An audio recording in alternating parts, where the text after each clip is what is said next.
All right, welcome to another edition of Dan and Jack Talking Congressional Districts. In this edition, we're looking at the 6th Congressional District in Illinois, which features Keith Pekau versus Democrat Sean Casten. Jack, you want to tell us a little bit about the district? I sure do. So the Illinois 6th Congressional District used to be a GOP stronghold. It was held by the Republicans from 1949 until 2018. Until this year, the Illinois 6th used to be centered around DuPage County, which was once the nation's second most Republican county. In the redistricted 6th, though, and we should mention that Casten is technically the incumbent. He's the incumbent of the old 6th district. But as we'll talk about, it's really not much of the same district as at all.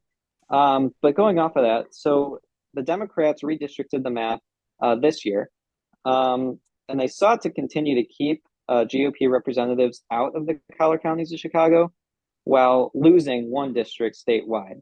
The result actually is a little more competitive, especially in the 6th district, and that has much less of a now increasingly woke suburban DuPage. Yeah, But like I said, it doesn't hold a lot of the same district. The new 6 is only about 23% of the old district. What were you going to say, Dan? yeah, and that's going to really hurt Casten, with the district being much less of what it used to be. I mean, he's going to lose a lot of his name rack that he had previously. Um, and DuPage really has shifted woke in a lot of its areas. We're both from DuPage, so we know DuPage far more intimately than we do some of these other districts that we cover. And I mean, the center part of DuPage, which used to be probably some of the more Republican precincts in the entire country, are now, I mean, we saw it the last time we worked this district. I mean, they're Democrats are winning some of these areas 60-40, which 8, 10 years ago used to be 70-30 Republican precincts. Yeah, it's pretty crazy. I remember growing up there, and I asked my parents, I was like, "Are we living in a Republican area or a Democrat area?" The answer was always Republican. But now, I mean, just since 2018, when they uh, ousted why am I forgetting his name right now? Peter The last Roskam. Republican. Yeah, that's right, Peter Roskam. When Casten beat Peter Roskam, it just has gone bluer and bluer and bluer. So it's pretty interesting to see. Some would say sad, but for the purposes of this, we'll say interesting. It's still sad. Yeah, it is still sad. It is. Yeah. Um, yeah, go ahead. Do you want to talk about its connections to the old third now on what it looks like? Yeah, so it actually takes in like 41% of the old third congressional district, which was formerly represented by Daniel Lipinski. And then before that, his father. I mean, right now it's represented by Marie Newman. So Marie Newman iced Lipinski in the primary in 2020. They'd been wanting to take him out for quite a while, the progressives, because Lipinski was the only pro-life Democrat basically left in the entire U.S. House. I guess you could call Cuellar kind of a pro-life, but Lipinski was vehemently like pro-life. I mean, I'd like to see what his NARAL rating was, but I'm sure it was trash because he takes his Catholicism seriously, and he was not for any of the other stuff, and he paid the price. Lipinski was actually looking to get into this race as an independent. It's kind of a payback, I think. But unfortunately, he opted against that. That would have almost certainly made this seat a lock for Republicans, but alas, we have to fight it out. So, what happens in this primary though is so they combined Marie Newman's and Casten's district, and then Casten beat Marie Newman. And so that's what you'll kind of see. But since it has most of the old third, like Dan said, Casten's name recognition is just not going to be the same as it was in the sixth. No, no, certainly not. Well, the old sixth. I guess it's still the sixth, but Yeah, and the nature of the newer part of the districts are better for the new coalition of Republicans as well. I mean, you're kind of shedding the more upper middle class DuPage voters who have trended more Democrat since Trump, and you're picking up some of the more working class suburbs like Orland Park, Oak Lawn, Evergreen Park, Alsip, Tinley Park, where they're not nearly as tolerant of some of the nonsense that goes on in the city that the more removed suburbs like DuPage are. And you really see this. Jack and I have worked campaigns in Orland and Tinley and in a few of these areas, and you really catch the vibe just talking to people that they are not tolerant of the nonsense of like Kim Foxx, who is the state's attorney in Chicago, who pushes the no cash bail. They let out people for petty offenses like stealing anything under $1,000. They just let them right out of jail. So areas that are on the edge of a hood neighborhood, like bad areas, they are much tougher. So hopefully we see that in this seat. Did you want to talk a little bit about Casten, Jack? Yeah, so Casten himself, you might hear him talk and be like, okay, maybe. But then once you listen to him more, then you'll be like, nah. So a little bit on his bio, though. So he is a progressive, is kind of what we have labeled him overall. He was born in Dublin, Ireland, though, to American parents. Before running for Congress in 2018, he had been involved with, you guessed it, green startups, like a bunch of our other candidates that we've talked about. But he's really taken that ethos very much to heart. He became a sort of self-described climate leader. Unlike a lot of Democrats who win traditionally conservative or suburban seats, Casten has not moderated his approach. So when he first campaigns, you'll hear him talk and he'll sound normal, but then it's just green energy, tax and spend. It's all this stuff. He's voted 98.8% of the time with Biden's stated positions and has 100% social and economic liberal voting record. And that's according to the Almanac of American Politics, which we rely on heavily. We suggest that you guys read it as well, although it's kind of expensive, but that's okay. Yeah.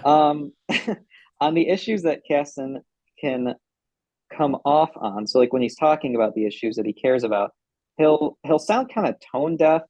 Like he'll downplay the cost of electric vehicles for average voters, and this has kind of progressed.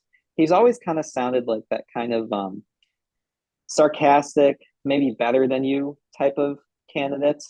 He's also peddled Trump-Russia theories in the past, which is a big surprise, I'm sure. But he sounds like he watches MSNBC a lot. Yes. I mean, yes. That's a great way to put it. I mean, he's just, the more you dive into him, it's just not a pretty sight. Luckily, though, he did underperform his party's expectations for his seat in 2020, which was the election that Dan and I worked on against him, as well as underperforming Biden's numbers in the district with his 53% to Biden's 55%.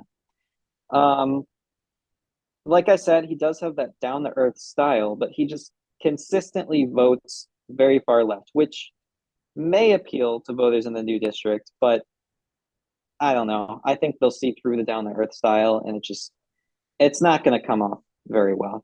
Do you want to talk a little bit more about him, Dan?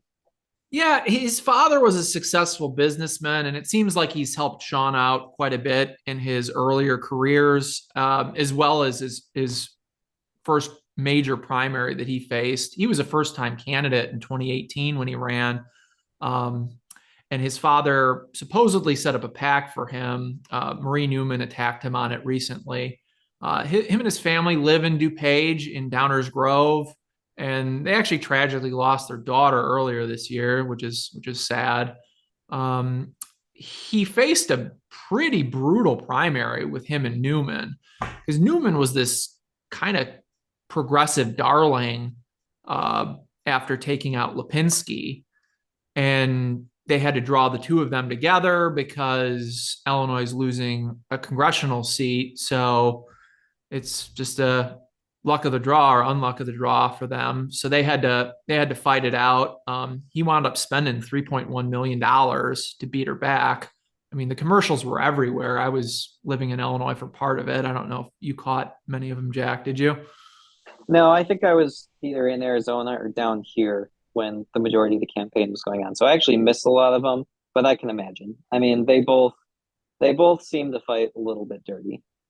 Yeah, and the dirt on Newman during it was she promised some former somebody that was going to run against her a job if they got out of the race. I think it was in 2020 or 2018, and they did so. And I think maybe she gave him a job. I mean, good for her, I guess. But apparently, there's some FEC rule against the thing that has been a staple part of American politics since its founding, which is patronage. So they went after her for that. So he only had like $574,000 in his campaign war chest as at the end of June. He has a little bit of an advantage against his opponent, the Republican Keith Pekau, who we'll talk about in a little bit, who raised $381,000 in his primary and has about $53,000 on hand in the general. But I mean, the numbers in Illinois are kind of skewed because the end of the reporting period pretty closely corresponds with the end of the primary. So most of these guys had spent down their war chests to win, as one does, and we're left with very little, as usually one is. So although Casten, as a sitting member of Congress, was going to have a lot more in the tank no matter what. But you want to talk a little bit about our experience fighting against Casten, Jack? Yeah, so Dan and I worked on the Jeannie Ives campaign in 2020. We both worked on the ground. We were working mostly knocking doors. We covered a certain area of the district. But I mean, yeah, it got it got a little dicey because I mean, Casten definitely fights back, and he definitely knows how to like pull the or push the cheap shots, throw the cheap shots, I guess. Um, I mean, it was a fun campaign to work on. It was my first. Um, but I mean, you were my I don't even know what to call you. Were you my manager in the in the campaign? I guess, yeah. I mean, Yeah, I forget what title that they threw at us, but regional director. You were the yeah, regional director. yeah. And I was assistant to the regional director. But, That's right. but what did you see kind of like I guess you had a little bit more of a wider view on the race. What did you see in terms of that? He's got kind of a smash mouth style to him. Yeah. Um, he doesn't really care about the political correctness side, which I think we can appreciate.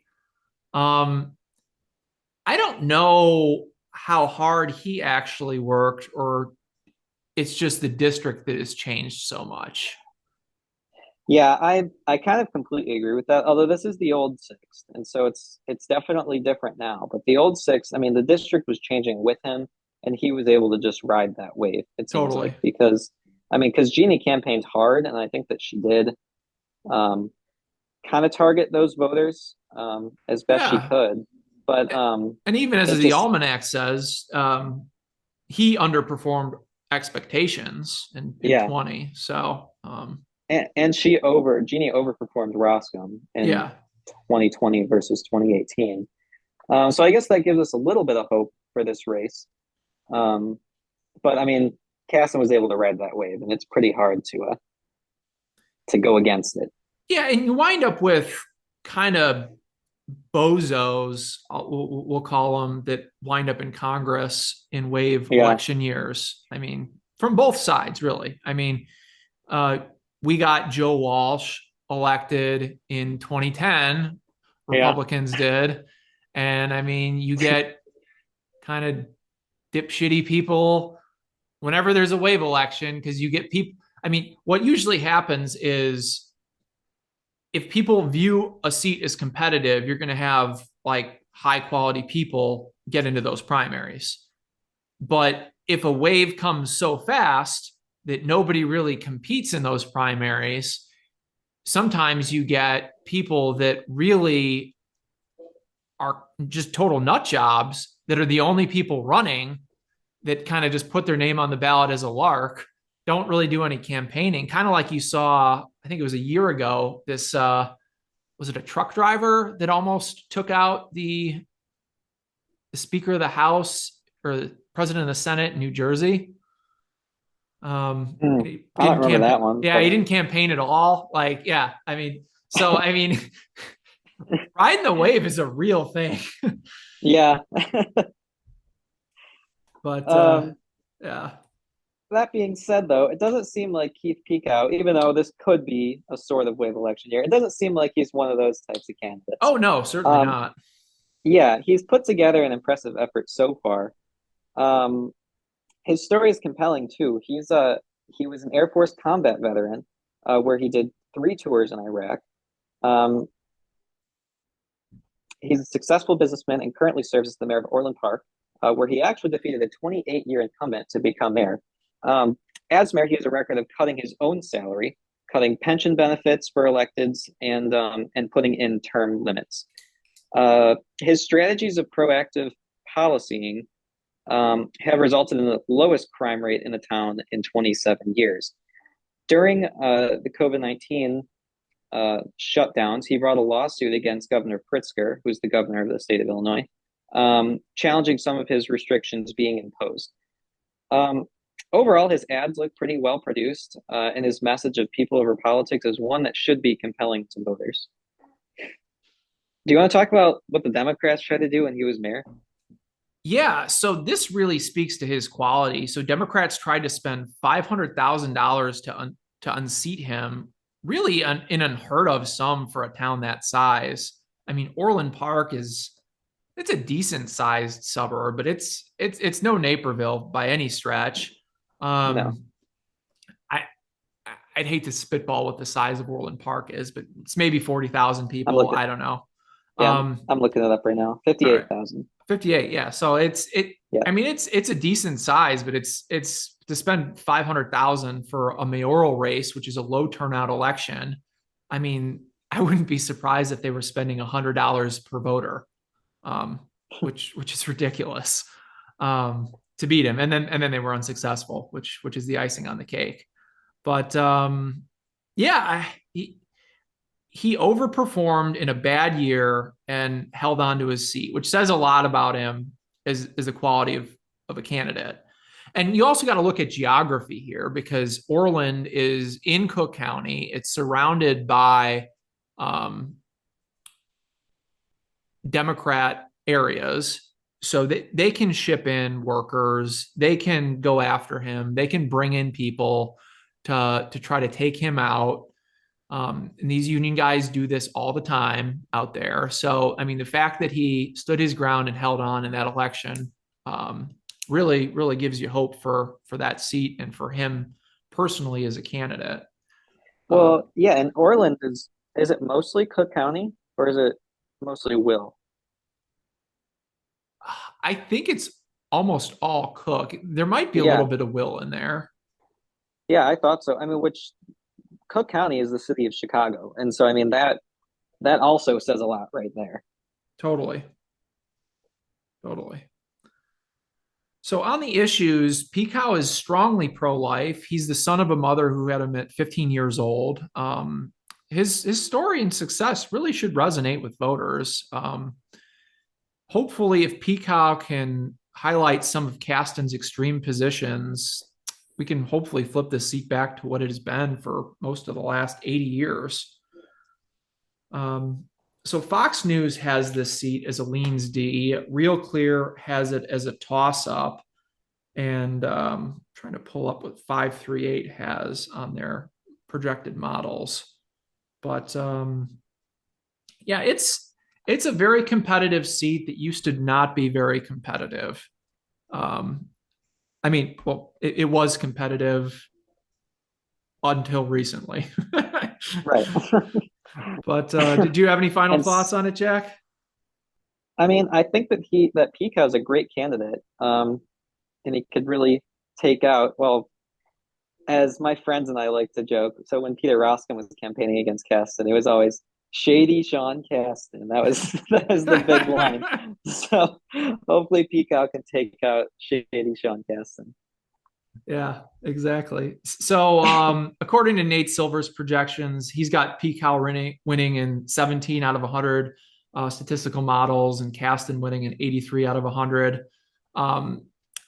Silver's a little bit leans D, I would say, as a pollster, but a lot of the data that he's got baked into it right now is factoring in DRI splits, which are not as favorable as we've seen in the last few weeks. So lately, we've seen a shift toward Republicans in the generic ballot. So that should help in terms of that modeling. I would expect to see that get more competitive as we get a little closer. Yeah, and I just wanted to mention because you sent me a Fox News poll the other day. I'm just trying to pull it up here. What did it say? 230. It says 231 Republicans to 204 Democrats. For the House rankings. Oh yeah, That's what the yeah, polls are saying. Yeah, that's what yeah, the Fox News is saying. yeah. The Fox News poll is saying. And Fox had this seat as a lean D, not a likely D or a safe D. So Right. it's the next closest to toss up in Fox's reckoning. And Fox is a pretty good shop for that. They were pretty much dead on election night on most of their stuff in 2020 anyway.